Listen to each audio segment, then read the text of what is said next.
say I'm pretty thirsty now because I see there's been 30 years without rain. It's tough over there, man. It's been tough. I don't know what to tell you. Yeah.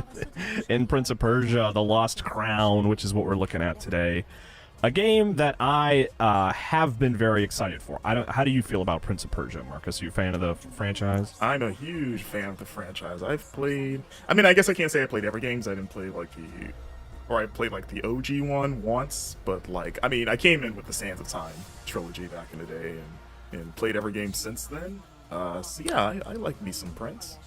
Yeah, I'm kind of in the same boat. Like, the originals, I think I had a friend or two that had an Apple computer back in the day. So I saw it, and it's such a memorable title. Just the alliterative title kind of sticks in your brain. So I was always aware of Prince of Persia. But Sands of Time was, like, of that generation, that, like, PS2, GameCube, Xbox era, like, truly, like, one of my favorites, period. Like, if I were to rank, my favorites of that generation, I think Sands of Time would make top 5 for me. Yeah, I love that game. That game was revelatory for me. Yes, yeah. Especially for platforming and stuff. Like, I was like, I don't think I've ever felt this cool running around and jumping.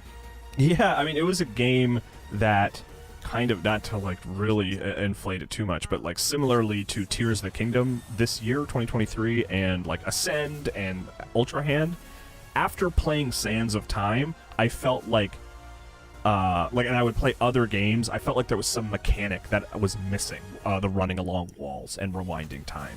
Like, it's like a mechanic that worked so well that I missed it playing follow-up games, which is how I felt about Tears of the Kingdom this year. Like, playing games after Tears of the Kingdom, I was like, oh, I miss Ultra Hand and Ascend. Why can't I use those mechanics in these games, Yeah, if nothing else, it looks like there's plenty of running and jumping in this game based on that intro.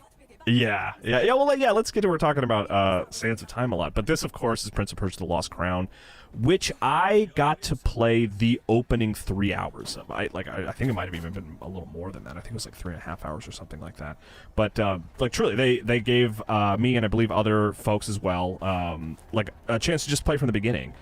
And so this is it. This is the beginning. And I actually, I don't know if you noticed over us talking, but I actually changed the language to Farsi, to Persian. Oh, nice. Just because that's an option. And I was like, oh, that would be a cool way to play, sort of in the intended native language. So as you see cutscenes and stuff of this gameplay, you'll notice it's not in English. But yeah, I mean, just to sort of get my thoughts out up front, I really liked what I played of this game, Marcus. Like, it feels really good. The combat feels good. The platforming feels good. The sort of Metroidvania of it all, which it absolutely is, without a doubt, a Metroidvania. This opening area that you're seeing here doesn't really look like it yet, because it's just sort of the tutorial zone, so to speak. But you have a proper map. Like, getting deeper into this game really reminded me of Metroid Dread in a positive way. Like, if you liked Metroid Dread, you should absolutely start getting excited for The Lost Crown here. I mean, I love me Metroidvanias in general, and I've been increasingly jealous of you and like our fellow editors Brian Shea and Alex Van Aken. Anyone that's gotten to play this game so far, I've just kind of been sitting in the corner, just sort of like, man, I wish I was that person, because this kind of game is very much up my alley, and it looks really cool. And like, again, combined with just the license, it's like it's up there as one of my most anticipated games for next year. Yeah, and it's not too far off at the time of this recording. Next month? Pull it up. Yeah, I think so. I'll get the exact date here, because we got some time. We can show off about 20 minutes here. I don't have to rush. So not as much as Sargon has to. Yeah, well, I like. Yeah, he can run real fast. January 18th is when this is coming out. There you go. Less than a month. Yeah. So this is like I said, this is the opening of the game, which you'll see. I get to like the first boss. And so you'll get to see, I edited all my attempts down, but the boss is quite challenging, and the other bosses I encountered in the game were also quite challenging. But it's really good about letting you just like retry a boss right away, if that makes sense. Okay. It has some Dark Souls inspired mechanics in the sense that you have health items. You have like what do they call it in Dark Souls? Marcus, help me out. Like the Estus flask. Yes, you have essentially an Estus flask, and there are instances where the checkpoint is actually quite far from the boss, And it's funny because as I was playing, I was like, I got stuck on a boss, and I was fighting the boss, and I was like worried. I was like, oh, man, I'm gonna have to do that sprint every time I want to go to the boss. But the game like throws you right back into the boss with a menu option that's like, by the way, if you want to go back to that checkpoint, you can, but we're assuming you want to try the boss again immediately, so we're gonna let you do that. Which is just a small thing, but that I really appreciate. I think that's very smart.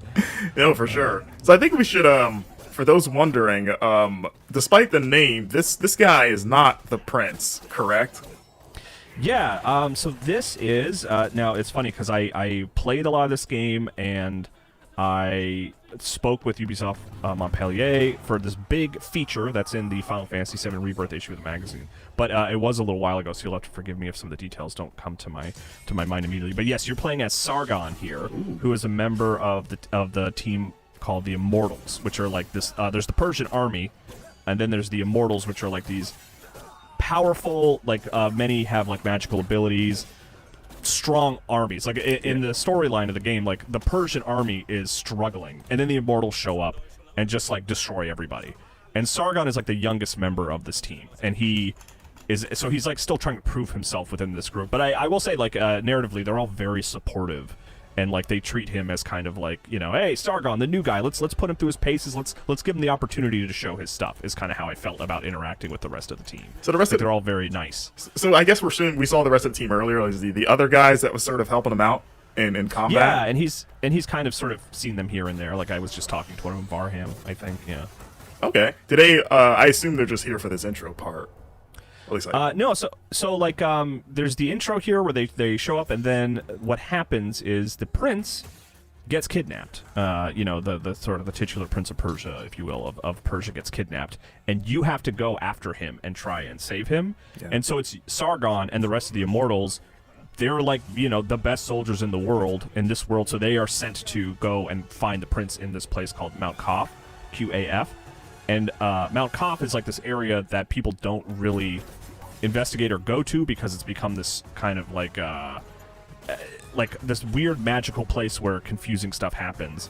And then the sort of the majority of the game taking place in that location is like you learning how that place works, which, surprise, surprise, Prince of Persia, there's time manipulation and weird stuff is happening with time there. And as Sargon explores the location in search of the prince, he sees those folks, he sees the other Immortals and has conversations with them and learns about what they're doing alongside you, because you guys are all in that world looking for the prince. Okay. Yeah. Also, I can't believe General Vushka paid for horse armor. Yeah, he did. Well, it was a long time ago. He didn't really understand like what DLC was going to be or how it worked yet. Right. They were still getting used to that in ancient Persia. Yeah. That horse is also huge. Oh my goodness. Looking at Sargon is like that's not how horses are anymore. Or maybe did horses used to be that big back then? This is a historically accurate game, correct? Yeah, absolutely, 100% historically accurate. Yes. Yeah, but climate change killed the giant horses. That's right. Or maybe Sargon did. I do all right on this first fight. You did. But I spoiler alert, I don't make it. But I did some fancy editing to delete all my attempts, so the next attempt will be successful. It's you did real life Prince of Persia, like you rewound and edited time to create a favorable outcome. It looks like that's right. I saw it looks like you're blocking or parrying there. Is that a big mechanic in the game? Yes, yeah. You have a parry mechanic, and you and I actually just generally speaking, I'm a person who prefers like dodging out of the way. Like I'll always try to dodge before I put up a shield. Mm-hmm. And this game does let you sort of do both. This boss fight in particular kind of it rewarded countering and parrying more. But you can, similar to like Sands of Time in the way that you could like jump off of enemies' shoulders to like get behind them. Mm-hmm. You can roll under them in a way that feels satisfying. This game certainly did not invent the act of rolling under an enemy to get behind them, but it just happens to feel particularly good here in the Lost Crown. Gotcha. Because I think that's like a key element of Prince of Persia now is like interesting ways to get around an enemy and move. That's Prince of Persia. Yeah. It looks like it has that, and just like speaking to that fluidity, like the combat looks so smooth. Yeah, and talking to Ubisoft Montpellier, like the director is one thing that he sort of emphasized with me is like he really likes fighting games a lot. He's a fan of the genre, and that's not to say, but he was also very explicit. It's like, I'm not Prince of Persia: Lost Crown is not a fighting game. I'm not sort of demanding you learn combos and like fatalities and stuff like that, and like all the different, because fighting games can get quite complicated, obviously. But the thing that he was talking about specifically was like, you think of something like Smash Brothers, where you have, like 1 or 2 attacks, and then the game is all about using those attacks and positioning yourself around your enemy. Like, that's kind of what he wanted from The Lost Crown. And like playing like 3 hours of it, I think there was some degree of success to that. Like, we'll play the full game and see how it goes, but like, I'm not like, Sargon doesn't have a bunch of different combos necessarily. It's just a matter of like making sure you're in the right place at the right time and executing that really satisfying, broad swinging sword attack that feels really good. So yeah, I like how it feels and the approach to combat here. Here's the full cast of the Immortals, by the way. So you mentioned Sargon's like the rookie, more or less, of the group. Yes. Does he have to earn chest armor? Yeah, I think that's paid DLC, actually. I think you could buy like a special edition of the game. He I seemed think, noticeably, like, I guess, naked compared to his friends. Like, there was the big guy that also doesn't have a shirt, but I think he's like a big guy. But it's like, I think he might, if you want to raise the survivability of your like protege, maybe just get him a cool chest piece like everyone else has. Well, I did earn now. I fast forwarded a bit here in the game. I'm now in Mount Koff. I skipped quite a lot here. To get to sort of the meat and potatoes of the game, but he did. If you'll see, he's wearing like a blue sash now. Oh, which he won for defeating that general that you just saw. That was like his reward for defeating that general. But this is hour and a half, 2 hours in the game, something like that, where you unlock this ability, which you can see it is the wall run. Like, the animation is running along the wall. I mean, not only that, I think Kyle, you might be as excited about this as me, but I was like, that's Mega Man X. That's the air dash. Like, they put Mega Man X and Prince of Persia, which are 2 things that I like a lot. Yeah. So it feels good. It looks cool. And as in typical Metroidvania fashion, although I would say more Metroid on, if you're sort of talking about specifics, it changes the way you sort of move around the world in a big way. I also wanted to call out, I just was chatting with one of the Immortals there. And the thing I like so far is, like, you're experiencing this in real time, right, Marcus? Like, I'm Sargon. I'm just moving through this world. Mm-hmm. But as I interact with other characters, they're telling me things like, we've been here for months. Or someone even said, like, we've been here for a year. And the thing that's happening is, like, everyone is experiencing their time in Mount Koff differently. Like, some people are, like sometimes for some people, like, it's like I said, it's been like months or years, and like, but for Sargon it's only been a few hours. And I think that's really fascinating and a cool sort of narrative idea for what's happening in this strange place. Yeah, I mean, it fits the series theme of like time always being like a pretty big element. And I guess everyone's got like their own sort of like interstellar style thing. Yeah, absolutely going on. Okay, I assume that's a save point, it looks like, or the big tree. Yeah, that's a save point where you can you can save, obviously, and then you also have that's where you can like equip amulets and stuff like that, which will do things like, maybe give you an extra hit on your combo, or I don't know, I can't think of any other examples right now, but it feels a bit like Silk Song, Hollow Knight, where it's like you only have so many slots that you can fill with so many amulets, and some take up more than others, and you just have to decide what you want to use. Okay, nice. That's a fast travel point, of course. So we know the entire game takes place in this temple or structure, I guess. I mean, that's my understanding. Okay. Yes, but I don't know. I haven't played the full game, and they don't tell us everything, which is fine. I'm open to be surprised. But and there's all these. There are characters who have just been living in Mount Koff, like this little girl. Like, I meet her, and she's like, seems to understand it better than most people, if that makes sense. It is not a confusing place for her, for Reba. Right. Do you think she's, because of the time stuff, maybe she's actually like 100 years old? Could be. Yeah. I mean, it wouldn't surprise me, honestly. I saw some really weird stuff later. Even I saw these alchemists, these scientists, where some would speak to me and some would attack me, and they all looked like the same person. Like, they were this sort of like recurring clone or something like that. Like, there's all these like weird ideas in the game that I'm really excited to see what it means in full, if that makes sense. Right.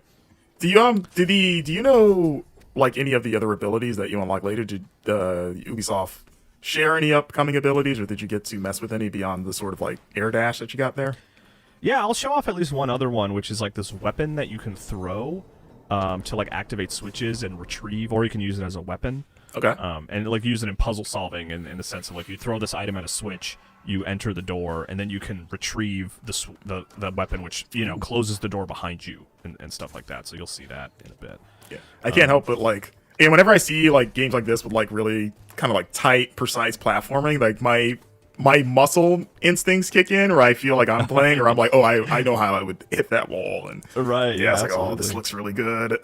Yeah, it feels good. Yeah, another like Metroid mechanic I want to throw in that I think is just brilliant is like, oh, by the way, this is me talking about that item that I have. See there, I threw it there to activate a switch. Okay. And then I can run up here and stuff. But which I don't think I show off in this footage, but you know how in any Metroid game, really, you hit a point where you'll see a platform or maybe something that you're like, well, I obviously can't get to that yet. I need something in the future that will allow me to bypass that, right? Maybe it's something as simple even as like a platform that's too high, so you just figure you're going to have a double jump. And then, usually in these games, what you do have to do is just sort of remember in your head that it's like, okay, I got to remember that once I get the double jump, I should come back here.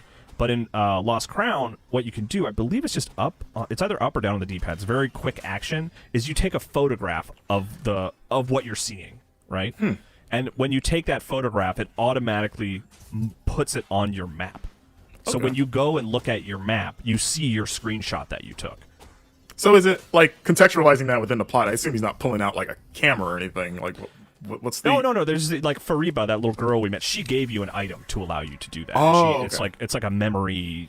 There's sort of like fiction about why Sargon is able to do that. Gotcha. But I love it because it basically lets you take notes on the environment. Yeah. And so, like, instead of being like, oh, I think I need the double jump there, I can go on the map and see my screenshot that I took, and I'm like, oh, right, I need the double jump here. So, and then you can like delete it when you're done with it. It's really smart.